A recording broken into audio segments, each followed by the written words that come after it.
Mi exesposa desapareció hace 13 años, dejándome a su hijo autista. Cuando su pintura se vendió por $3,9 millones, ella regresó con un abogado, sonriendo. Yo dije, deja que se lo lleve. Evan susurró, deja que yo me encargue. El juzgado del condado de Allen olía a cera para pisos y a papel viejo. El aire acondicionado traqueteaba como un panel suelto en la cabina de un ascensor. Dana estaba sentada 3 filas más adelante con una chaqueta color crema, la espalda recta, sin girarse ni una sola vez. Su abogado, joven, pulcro, astuto, no dejaba de susurrarle al oído como si fuera el dueño de la sala. Mi abogado, Curtis Vaughan, se inclinó hacia mí. Ray, escúchame. Puede solicitar el control.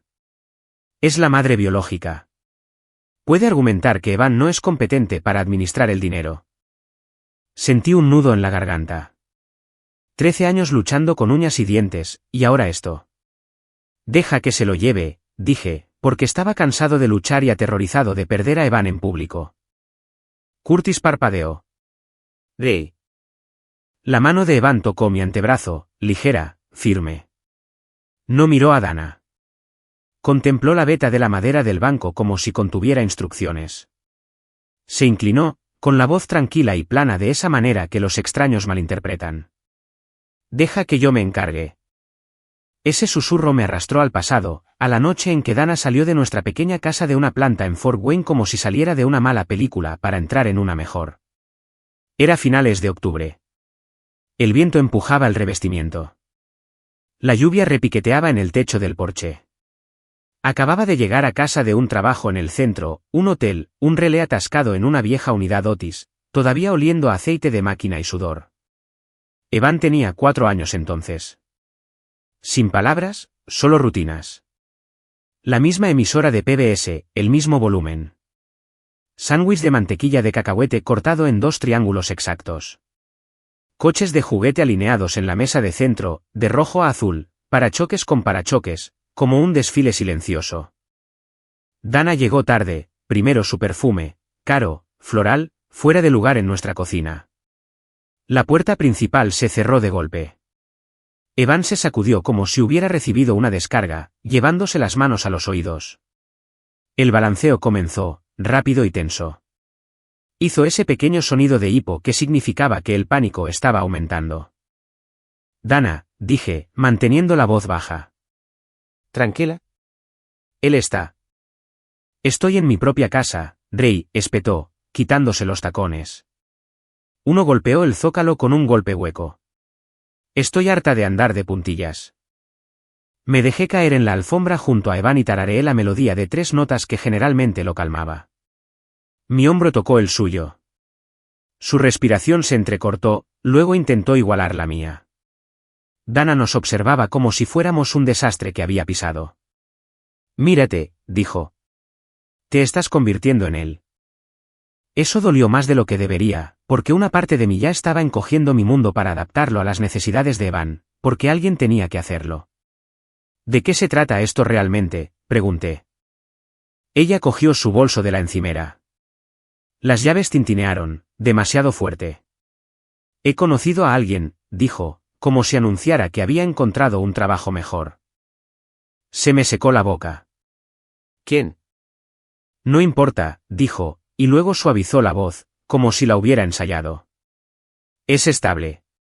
Tiene una casa en Naples. Sol. Una vida de verdad. Una vida de verdad, repetí. Los ojos de Dana brillaron. Tengo 36 años. No voy a pasar el resto de mi vida en Fort Wayne, atrapada por esto.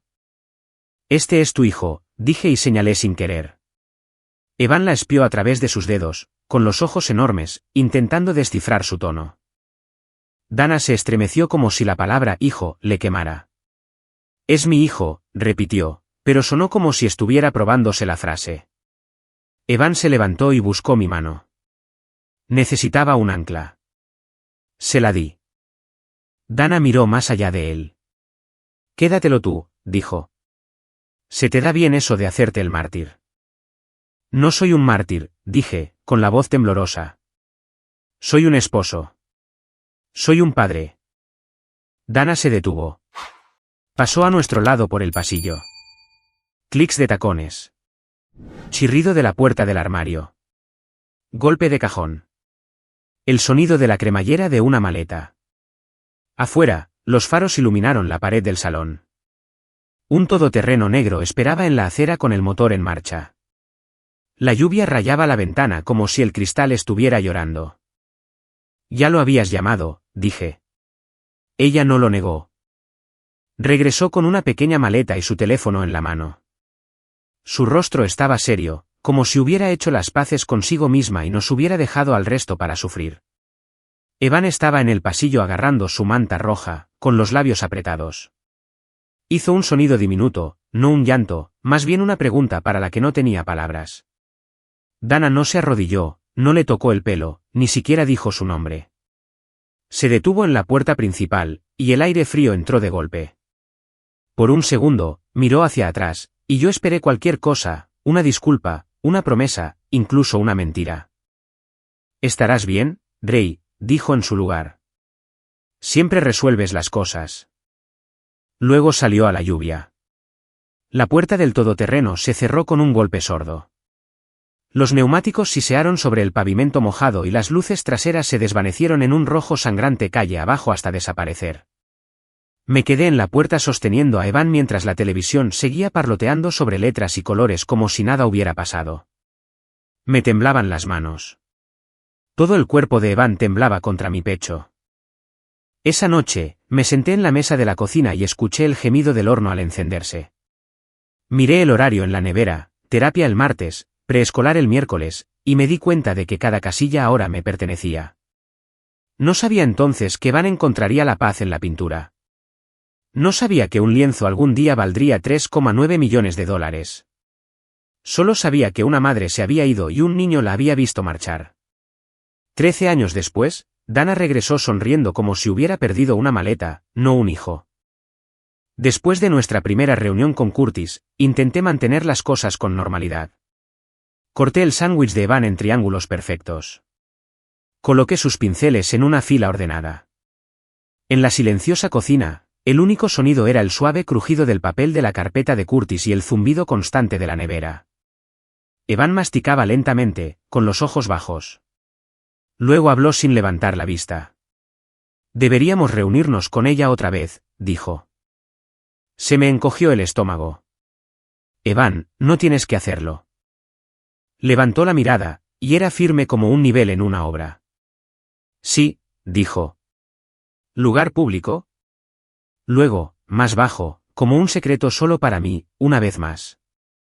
Aprendí pronto que criar a Evan significaba aprender un nuevo idioma, uno hecho de rutinas, ritmos y pequeñas bondades que la mayoría de la gente nunca nota. La mañana comenzaba a las 6:12 de la mañana en punto. No a las 6, no a las 6:15. El reloj del microondas tenía que marcar las 6:12 cuando encendía la tetera, o los hombros de Evan se encogían alrededor de sus orejas como si se preparara para un impacto. La tetera silbaba, el horno hacía clic. Tostaba el pan exactamente 2 tonos más oscuro que pálido. Cortaba el sándwich de esquina a esquina, limpiaba el cuchillo y luego volvía a cortar. Triángulos.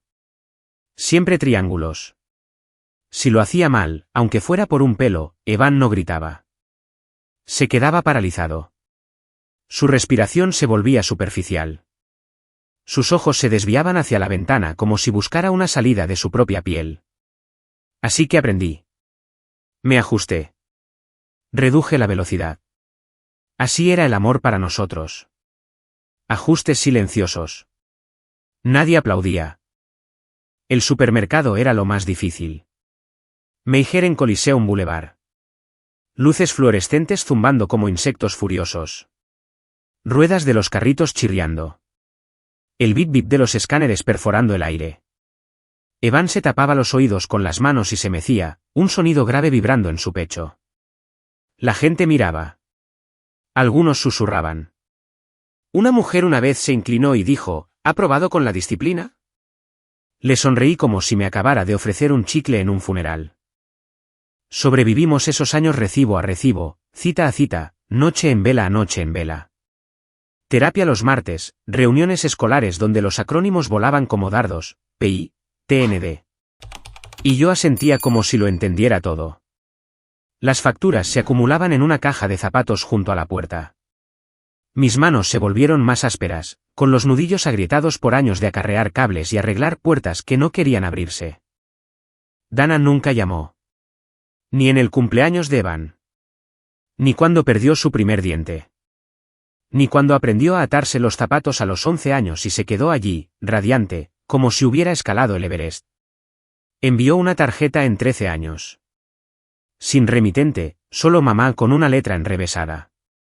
Evan la estudió durante mucho tiempo, luego la deslizó debajo de una pila de papeles y nunca más la mencionó.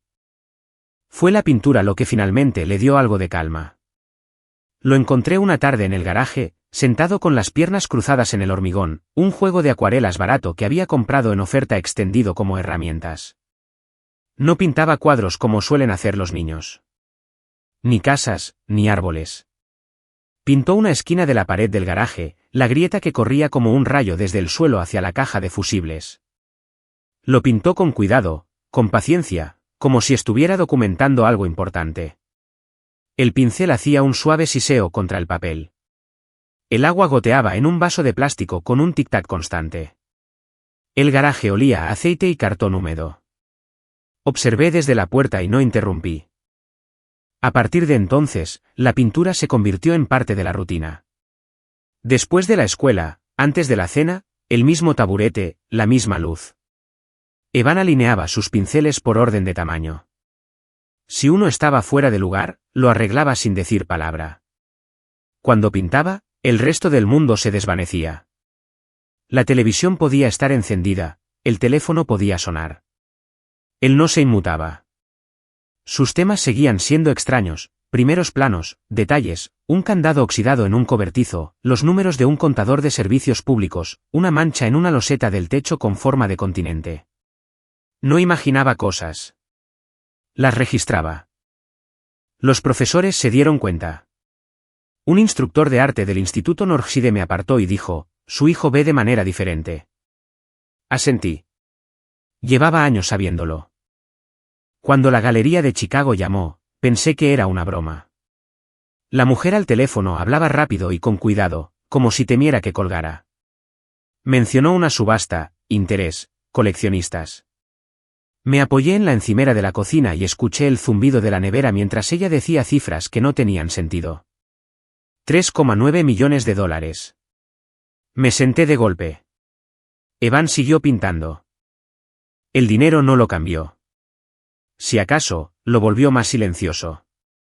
Me preguntó dónde vivía el dinero y quién decidía a dónde iba. Preguntó cómo funcionaban las firmas. Preguntó por qué la gente se peleaba por cosas que no habían hecho. Entonces volvió Dana. Llegaron las cartas de su abogado, gruesas y oficiales, con un ligero olor a tóner. Curtis Vaughan las leyó en mi mesa mientras Evan pintaba en la habitación de al lado, el pincel susurrando, el agua tic-taqueando. Van a argumentar sobre la tutela, dijo Curtis. Dirán que Van es vulnerable. Sentí que el calor me subía por el cuello.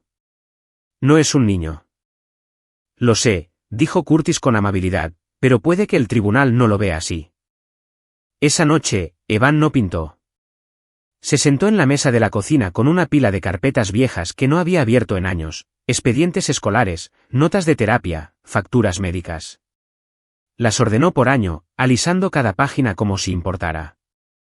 Papá, dijo, sin levantar la vista.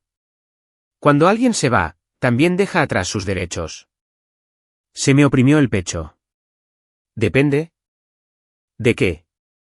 De si regresan, dije, y luego deseé no haberlo hecho. Evan asintió como si acabara de confirmar una medida. Más tarde, preguntó, si el dinero es para el cuidado, ¿quién decide qué es el cuidado? No tuve una buena respuesta. Durante los días siguientes, noté pequeñas cosas. Evan pidió ver copias de las cartas. Me pidió que le explicara palabras como fiduciario y consentimiento. Preguntó quién guardaba los originales. Una vez, lo encontré midiendo una fotografía de Dana con una regla, y luego escribiendo una fecha en el reverso con letras de imprenta nítidas. Me dije que era curiosidad o ansiedad. Una noche, mucho después de que me hubiera acostado, oí el suave arrastre de una silla sobre las baldosas. Fui de puntillas a la cocina. La única luz era la de la campana extractora, que brillaba como una luna. Evan estaba sentado allí, rodeado de papeles, el sonido de su susurro mientras los movía en pilas. Evan, dije en voz baja. Es tarde. Levantó la vista, con los ojos claros. Lo sé. Sobre la mesa había una sola hoja, mecanografiada y precisa. La deslizó hacia mí. Quiero un asesor financiero independiente, dijo. Ni tu abogado, ni el de ella. Se me secó la boca. ¿Por qué? Para que nadie piense que tú me dijiste qué hacer. Miré el papel, luego a mi hijo, el niño al que había llevado en brazos por los supermercados, el adolescente que apenas hablaba en susurros, ahora pensando 3 pasos por delante de los adultos. ¿Qué estás planeando?, pregunté. Lo consideró. Luego negó con la cabeza una vez. No planeando, dijo. Preparando. Dana sugirió el lugar. Terreno neutral, dijo en un mensaje de texto, como si estuviera negociando un alto el fuego. Un lugar público, por Evan. Nos encontramos en Lawry's Family Diner, en la calle Lima, el tipo de lugar con casetas de vinilo y un café que sabía como si lo hubieran recalentado desde la administración Clinton. La campana sobre la puerta tintineó cuando entramos. Los platos chocaban. Una camarera llamó a alguien, cielo. Dana ya estaba allí. Se levantó al vernos, alisándose la chaqueta color crema, el pelo perfecto de esa manera natural que el dinero compra. El olor de su perfume me llegó antes que ella, dulce, caro, fuera de lugar entre la grasa de bacon y las tostadas quemadas. Ray, dijo en voz baja, como si fuéramos viejos amigos. Hola. Se volvió hacia Evan, su sonrisa se ensanchó. Hola, cariño. Evan no respondió. Se deslizó en la caseta a mi lado y dejó su cuaderno de bocetos sobre la mesa, alineándolo con el borde como siempre hacía. Sus ojos se posaron en el servilletero, la botella de ketchup, las llaves que Dana había dejado sobre la mesa, plateadas y pesadas con un llavero negro que llevaba un logotipo de lujo que no reconocí. Su abogado llegó momentos después, todo confianza y brillo. Matthew Cole. Se presentó, estrechándome la mano con demasiada firmeza. Su traje era impecable, su reloj más brillante que las luces del techo. Señor Mercer, dijo, agradecemos que se reúna con nosotros. Se sentó al lado de Dana, lo suficientemente cerca como para que sus hombros se tocaran. Ella no se apartó. Matthew abrió una carpeta de cuero y empezó a hablar como si estuviera leyendo un folleto. Nuestro objetivo es la cooperación. ¿Qué es lo mejor para Evan? El lápiz de Evan se movía. Rasguño. Pausa. Rasguño de nuevo. Dana se inclinó hacia adelante. Sé que cometí errores, dijo, con la voz temblando lo justo para parecer real. Era joven. Tenía miedo. No entendía lo que Evan necesitaba. Sentí que se me tensaba la mandíbula. Pero he madurado, continuó. Ahora tengo estabilidad, recursos, y quiero ser parte de la vida de mi hijo. Metió la mano en su bolso y sacó un pequeño coche rojo, dejándolo suavemente sobre la mesa. Recuerdo que te encantaban, dijo, con los ojos brillantes. Algo dentro de mí se tensó. Evan miró el juguete durante un largo momento, luego levantó la vista. Nunca tuve un coche rojo, dijo. La mesa se quedó en silencio. Dana se rió demasiado rápido. Oh, bueno, ya sabes, los niños cambian. Tenía azules, dijo Evan. 3. Te fuiste antes de que consiguiera el rojo. Matthew carraspeó. Evan, entendemos que las emociones están a flor de piel, pero estamos aquí para hablar de finanzas. Las ganancias de la venta son sustanciales, terminó Dana, asintiendo. Y administrar esa cantidad de dinero puede ser abrumador. El lápiz de Evan seguía moviéndose. Estaba dibujando ahora. No el restaurante, no a nosotros. Dibujó la cara de Dana, pero algo no cuadraba, la sonrisa demasiado amplia, los ojos ligeramente desalineados. No cruel, solo inexacto. La vi observarlo. Un destello de irritación cruzó su rostro antes de que lo ocultara. Rey, dijo, volviéndose hacia mí. Has hecho un trabajo maravilloso. De verdad. Pero, ¿no crees que es hora de que tengas ayuda? Oí el tono bajo la preocupación, la insinuación de que estaba cansado, anticuado, que estorbaba. Matthew asintió. Los tribunales suelen nombrar tutores en casos como este para proteger al individuo. No necesito protección, dijo Evan con calma. Matthew sonrió finamente. Eso no te corresponde decidirlo a ti. Evan dejó de dibujar. Volvió a mirar las llaves de Dana, luego su anillo, y de nuevo su cuaderno de bocetos. Mamá, dijo. La palabra sonaba nueva en su boca. ¿Quieres dinero o quieres la verdad? Dana parpadeó. Quiero lo mejor para ti. Eso no es una respuesta, dijo Evan. La camarera llegó con el café, dejando las tazas con demasiada fuerza. El líquido se derramó. Evan se estremeció, luego se recompuso, con las palmas planas sobre la mesa. Matthew se echó hacia atrás. No convirtamos esto en un ejercicio filosófico. Evan asintió. De acuerdo.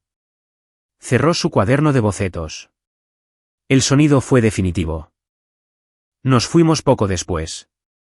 Dana abrazó a Evan con rigidez, sus brazos torpes, sin saber dónde posarlos. Él no le devolvió el abrazo. Afuera, el viento cortaba con fuerza. Los coches pasaban a toda velocidad. Dana estaba de pie junto a su todoterreno, sonriendo como si hubiera ganado algo. Piensa en lo que hemos hablado, dijo. Podemos hacer esto fácil. Esa noche, encontré a Evan en la mesa de la cocina de nuevo. La luz del techo zumbaba débilmente. Los papeles estaban extendidos en filas ordenadas, fechas, nombres, notas escritas con letras de imprenta. Evan, dije, frotándome las sienes. No le debes nada. Lo sé, dijo él. Entonces, ¿por qué reunirte con ella? Deslizó una carpeta hacia mí. Dentro había copias de las cartas de su abogado con notas escritas a mano en los márgenes, fechas rodeadas con un círculo, palabras subrayadas. Habla mucho, dijo Evan. La gente que habla olvida lo que dice. Tragué saliva. ¿Qué estás haciendo? Me miró a los ojos. Escuchando. Unos días después, Curtis llamó. Están presionando para una mediación privada, dijo. Rápido. ¿Quieren firmas? Evan negó con la cabeza cuando se lo conté. Escribió algo en su portátil y lo imprimió, la máquina zumbando suavemente en la casa silenciosa. Quiero una audiencia pública, dijo, entregándome la página. Tribunal abierto. Mi corazón latía con fuerza. Evan, eso es arriesgado. Él asintió una vez. Sí. ¿Y si perdemos? Lo consideró, luego me miró de la misma manera que lo hacía cuando era pequeño y necesitaba que le explicara el mundo. Entonces todos verán por qué. A la mañana siguiente, Dana envió un correo electrónico aceptando la audiencia. Su confianza se traslucía en la pantalla. Esa tarde, Evan me pidió que sacara una pintura del garaje.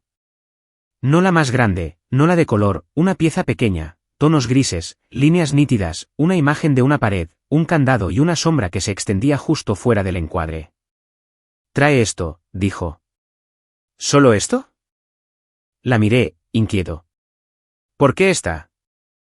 Evan no respondió de inmediato. Guardó su carpeta, cuadró cuidadosamente las esquinas y la metió en su mochila. Porque, dijo finalmente, creen que ya han ganado. La noche antes de la audiencia, no dormí. Me tumbé en el sofá, escuchando la casa asentarse, cada chasquido y crujido sonando como una advertencia. La nevera zumbaba. El reloj sobre la estufa hacía un tic-tac demasiado fuerte. Me dolían las manos de esa manera profunda que tienen cuando va a llover, ese tipo de dolor que empieza en los huesos y te recuerda cuánto tiempo llevas usándolos. A mis 58 años, había pasado toda una vida arreglando cosas que suben y bajan a la gente de forma segura. Los ascensores no perdonan errores. Aprendes a tener paciencia. Aprendes a verificar y volver a verificar. Aún así, estar al borde de un juicio abierto con el futuro de mi hijo en juego se sentía como el trabajo más arriesgado que jamás había aceptado. Curtis llamó tarde, con voz baja. Ray, están ofreciendo mediación de nuevo. Un acuerdo discreto. Control compartido. Evitaría la exposición. Exposición, repetí. ¿Quieres decir la luz del día? Suspiró. Las audiencias públicas se complican. Los jueces son humanos. Los jurados, aún más. Después de colgar, me quedé mirando el techo y pensé en la sonrisa de Dana en el restaurante, en la forma en que Matthew Cole hablaba como si la sala le perteneciera, en la forma en que Evan se había quedado quieto, absorbiéndolo todo.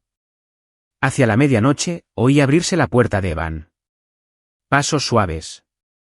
Entró de puntillas en la cocina, con cuidado, como siempre hacía por la noche. Lo observé desde el sofá mientras encendía la luz de debajo del armario, lo suficientemente brillante para trabajar. Puso su mochila sobre la mesa y la abrió. Salieron papeles, rectos y alineados. Colocó la pequeña pintura a su lado, la del candado. Me levanté, con las articulaciones protestando, y me uní a él. Deberías estar durmiendo, dije. Lo haré, dijo. Después.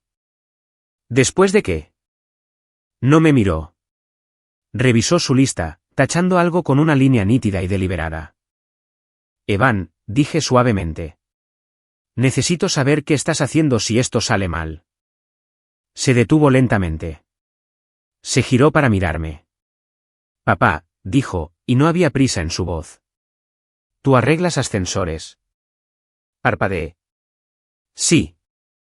Siempre me dijiste, continuó, que la parte más peligrosa es cuando la gente cree que es seguro. Tragué saliva. Eso es cierto. Creen que es seguro, dijo, porque no ven lo que hay detrás de la pared. Tocó ligeramente la pintura. Yo sí lo veo. A la mañana siguiente, el correo electrónico de Dana llegó temprano. Aún podemos resolver esto en privado, escribió. Por el bien de Evan. 50/50. ¿Sin espectáculo? Mi dedo se cernió sobre el botón de respuesta. 50/50 sonaba a paz. Sonaba a descanso. Sonaba a no tener que sentarme en una habitación llena de extraños mientras mi vida era diseccionada. Miré a Evan. Se estaba atando los zapatos, tirando de cada cordón con la misma tensión, concentrado y tranquilo. Está ofreciendo un acuerdo, dije. Asintió. Lo sé. ¿Cómo lo sabes? Tiene prisa, dijo. La gente tiene prisa cuando el tiempo deja de ayudarles. Exhalé. Si no firmo, esto se va a poner feo. Ya es feo, dijo, con naturalidad. Luego me miró. Por favor, no firmes. No lo hice. Los escalones del juzgado estaban fríos bajo mis palmas mientras esperábamos para entrar. Los periodistas rondaban a distancia, noticias locales, un par de autónomos.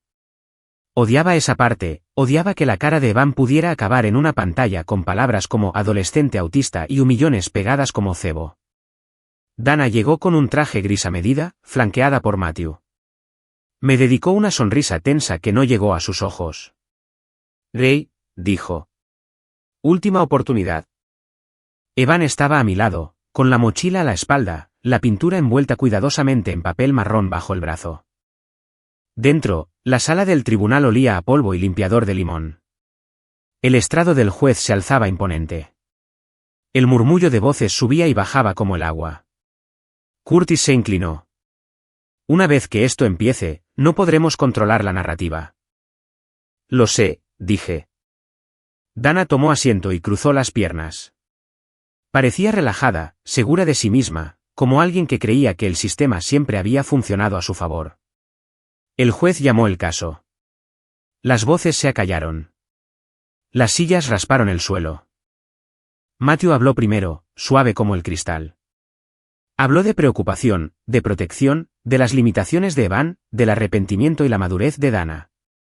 La pintó como una madre que regresa para enmendar un error. Dana se secó los ojos, no lo suficiente como para correrse el maquillaje, solo lo justo para venderlo. Llegó mi turno y sentí la boca llena de algodón. Curtis hizo la mayor parte de la exposición, pero el juez me preguntó directamente. Señor Mercer, ¿por qué aceptó una audiencia abierta? Miré a Evan. Asintió una vez. Porque, dije, con voz áspera, esto no es solo por el dinero.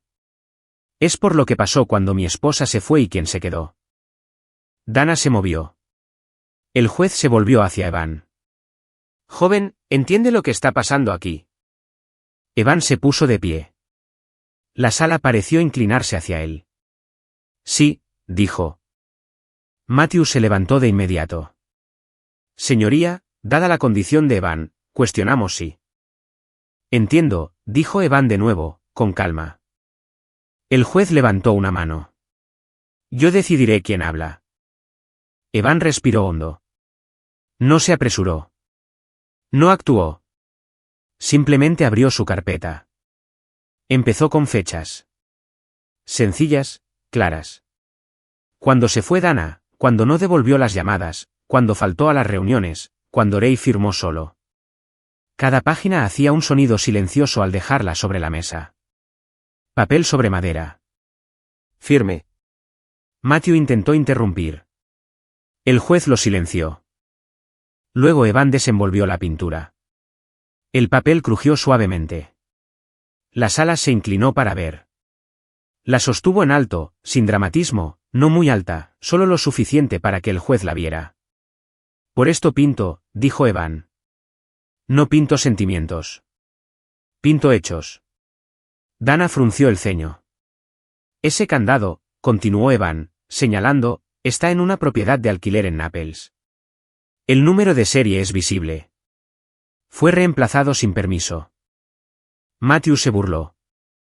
Relevancia. Evan no lo miró. La fecha en que lo pinté, dijo, coincide con la fecha en que el inquilino anterior denunció un desalojo ilegal. Un murmullo recorrió la sala. Sentí el pulso en mis oídos. No lo sabía. No esto. Evan dejó la pintura y miró al juez. Puse el dinero en un fideicomiso antes de hoy, dijo. Con un asesor independiente. Es legal. Está documentado. El color desapareció del rostro de Dana. No hice esto para herir a nadie, dijo Evan. Lo hice para que nadie pudiera tomar lo que no se ganó. El juez se inclinó hacia adelante. Dana se levantó de repente. Esto es manipulación, dijo, con la voz afilada ahora, la máscara se le caía. Lo están entrenando. Evan se volvió hacia ella. Su voz no cambió. Me enseñaste a observar con atención, dijo. Solo que olvidaste que te estaba observando a ti. La sala se quedó inmóvil. Afuera, después del fallo, después de que el juez confirmara el fideicomiso y denegara la reclamación de Dana, ella nos siguió por los escalones. Esto no ha terminado, siseó, lo suficientemente cerca como para que pudiera oler su perfume de nuevo. Evan se detuvo. Se giró, lento y deliberado. Dijiste eso, dijo con ecuanimidad, delante de testigos. Ella se quedó helada. Puse mi mano en su hombro. Por primera vez, sentí que era yo quien recibía apoyo. El juez no dictó sentencia ese día. Esa es la parte que nadie te cuenta, como la justicia puede detenerse a media respiración y dejar a todos en suspenso. Nos dijeron que volviéramos la semana siguiente. Se solicitó documentación adicional. Aclaraciones. Tiempo para revisión. El abogado de Dana objetó en voz alta. El juez lo silenció con una mirada que podría haber detenido un montacargas. Afuera, los escalones del juzgado bullían de voces. Los periodistas se acercaban. Las cámaras hacían clic. Curtis susurró algo sobre el procedimiento, pero apenas lo oí. Me zumbaba la cabeza como si acabara de salir de una obra ruidosa. Dana no me habló esta vez. Caminó rápido, con los tacones afilados contra el hormigón, con Matthew Cole medio paso detrás de ella. Su sonrisa había desaparecido. En el coche, Evan se abrochó el cinturón de seguridad con el mismo tirón cuidadoso que siempre usaba. Clic, pausa, tirón, seguro. ¿Estás bien?, pregunté. Sí, dijo. Esperé. Normalmente añadía más cuando estaba listo. Ahora tienen miedo, dijo finalmente. ¿Quiénes? Los que más hablaban. La semana que siguió pareció más larga que los 13 años anteriores. Curtis llamaba a diario. El lado de Dana presentaba mociones, solicitudes, objeciones. Cada sobre que llegaba me revolvía el estómago. Por la noche, me temblaban las manos al servirme café. Le grité a un vecino por dejar que su perro ladrara demasiado tiempo y me disculpé 10 minutos después. Evan se mantuvo firme. Pintaba menos. Cuando lo hacía, eran piezas más pequeñas. Detalles de nuevo, números, bordes, sombras. No pregunté qué significaban. La mañana del fallo, el juzgado estaba abarrotado. Se había corrido la voz. Un adolescente millonario, un niño abandonado, la reclamación de una madre. A la gente le encantan los villanos y los héroes sencillos, incluso cuando la vida se niega a serlo. Nos sentamos en el mismo banco de madera. El aire acondicionado traqueteaba más fuerte que antes, o quizás yo estaba escuchando con más atención. Dana entró la última. Esta vez vestía de negro. Sin sonrisa. Sus ojos recorrieron la sala, midiendo las salidas. Matthew susurraba rápido, pasando páginas. Su confianza parecía más delgada ahora, demasiado tensa.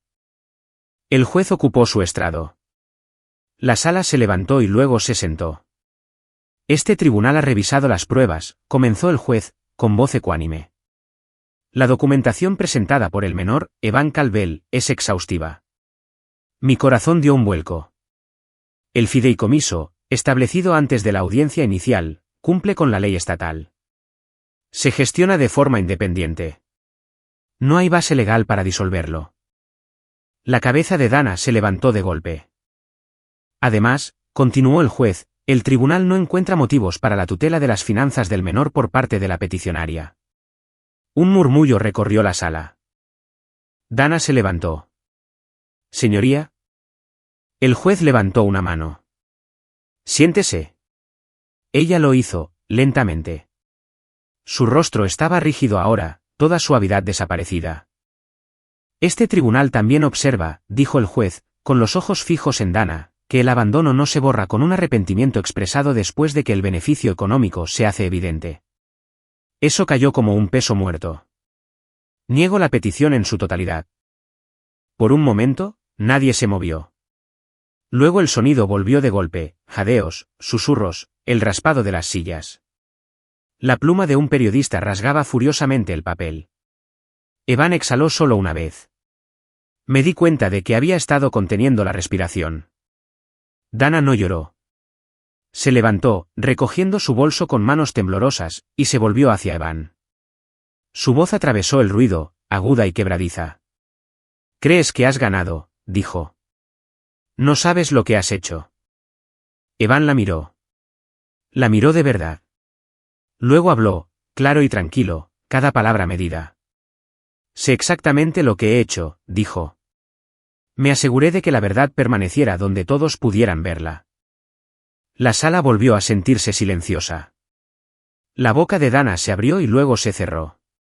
Por primera vez desde que la conocía, parecía no saber qué decir. Se fue sin decir una palabra más. Afuera, las cámaras nos rodearon. Curtis intentó protegernos, pero Evan lo detuvo. «Está bien», dijo Evan. Un periodista gritó, «Evan, ¿por qué hiciste esto?». Lo pensó. El viento tiraba de su chaqueta. La bandera del juzgado ondeaba sobre sus cabezas. «Porque», dijo, «el dinero debe seguir a la responsabilidad». Eso fue todo. Sin discursos, sin drama. Nos alejamos. Esa noche en casa, la casa se sentía diferente, más tranquila, más ligera, como una máquina que por fin funciona sin chirriar. Nos sentamos en el porche mientras el sol se ocultaba tras los árboles. Las cigarras zumbaban. El cortacésped de un vecino zumbaba en la distancia. Sonidos normales. Buenos sonidos. Tenía miedo, admití, mirándome las manos. Casi firmo. Evan asintió. Lo sé. No quería perderte, dije. No lo hiciste, dijo simplemente. Miró al jardín, y luego a mí. Te quedaste, añadió. Eso importó. Tragué saliva con fuerza. Más tarde, mientras se dirigía hacia adentro, Evan se detuvo en la puerta. Papá. Sí, Evan. Gracias por dejar que yo me encargara. Lo vi irse, pensando en todas las veces que lo había llevado a través del ruido y el caos, creyendo que yo era el fuerte. Resulta que la fuerza no siempre se anuncia. A veces espera. La casa se acomodó de nuevo en sus viejos ritmos, esos que solo notas después de que pasa una tormenta. La luz de la mañana se colaba por las persianas de la cocina. La cafetera gorgoteaba y hacía clic. Yo estaba de pie en la encimera, frotándome los ojos para quitarme el sueño, mientras Evan se sentaba en la mesa, alineando su taza con el borde como siempre. Las mismas rutinas, la misma calma, pero algo por debajo había cambiado. El dinero se quedó donde pertenecía, detrás de capas de firmas y salvaguardias que apenas entendía. Curtis se encargó del papeleo. Un asesor independiente se hizo cargo de los números. No le pedí detalles a Evan. Confiaba en él de la misma manera que él confió en mí todos esos años cuando le decía, te tengo. Dana no llamó. Pasaron las semanas, luego los meses. Una vez llegó una carta. No era una disculpa, solo un aviso de cambio de domicilio en Florida. La deslicé en un cajón y no la mencioné. Evan nunca preguntó. Una tarde, lo encontré en el garaje de nuevo, pintando. El pincel susurraba contra el papel. El agua tic-taqueaba en el vaso. Los olores familiares de aceite, polvo y cartón nos envolvían como un abrigo viejo. Esta vez no pintaba candados ni números. Pintó la luz del porche al anochecer, la forma en que proyectaba un círculo suave sobre el hormigón. ¿Diferente?, dije. Asintió. Es más tranquilo. Empezó a destinar una parte del dinero a un grupo de defensa legal que ayudaba a familias como la nuestra, padres que crían hijos con autismo y que no pueden permitirse abogados cuando las cosas se tuercen. Me pidió que leyera la declaración de misión, me pidió mi opinión. Preguntó, no ordenó. En una tarde fresca, nos sentamos en los escalones del porche, con las cigarras zumbando como estática en los árboles. Me dolían las rodillas. Evan se mecía suavemente, contento. Solía pensar, dije, que protegerte significaba mantener el mundo alejado. Pensó en eso. Me enseñaste a mantenerme en él. Eso se me quedó grabado. Durante 13 años, creí que era el único que prestaba atención, vigilando horarios, vigilando señales, vigilando grietas. Resulta que Van también había estado observando, en silencio, con cuidado, aprendiendo qué detalles importaban y qué personas te mostraban quiénes eran cuando pensaban que nadie se daba cuenta. La justicia no llegó con fuegos artificiales. Llegó con papeleo y paciencia y un niño que se negó a ser arrastrado a la historia de otra persona. Si esta historia te hizo detenerte a pensar en quién se queda, en cómo es realmente la responsabilidad, compártela con alguien que ha llevado más carga de la que le correspondía. Y si quieres más historias reales sobre la fuerza silenciosa y la justicia duramente ganada, considera suscribirte. A veces, el momento más ruidoso es aquel en el que alguien finalmente habla y todos escuchan.